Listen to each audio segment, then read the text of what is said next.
સોમવારથી શ્રાવણ મહિનો બેઠો હતો અને એમાં પહેલો સોમવાર હોવાથી 12 જ્યોતિર્લિંગમાંના એક એવા ભીમાશંકરના દર્શન કરવા કલ્યાણમાં રહેતા 6 મિત્રો રવિવારે રાત્રે અર્ટિકા કાર લઈને નીકળ્યા હતા। તેમની કાર રાત્રે માળશેજ ઘાટ પહેલા એક ઝાડ સાથે ટકરાતા તેઓમાંના 3 મિત્રો મૃત્યુ પામ્યા હતા અને અન્ય 3 ઘવાયા હતા।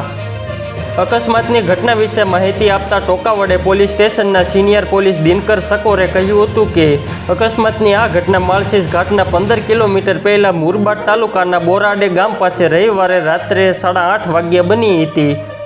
કાર 34 વર્ષનો નરેશ મધુકર ચલાવી રહ્યો હતો। કાર સ્પીડમાં હતી અને એ સ્પોટ પર વળાંક છે નરેશ એ વળાંક પર કારને કંટ્રોલ ન કરી શક્યો અને કાર જોશભેર ઝાડ સાથે ટકરાઈને રોડ સાઈડના ખાડામાં પડી હતી। આ ઘટનામાં નરેશ 28 વર્ષનો પ્રતિક સોરગે અને 27 વર્ષનો અશ્વિન ભોઈર મૃત્યુ પામ્યા છે। ઘટનાની જાણ થતાં અમારી ટીમ અને હાઈવે પોલીસની ટીમ ઘટના સ્થળે પહોંચી ગઈ હતી। જોકે સ્થાનિક લોકોએ બધાને બહાર કાઢીને મુરબાડની રોયલ હોસ્પિટલમાં લઈ ગયા હતા।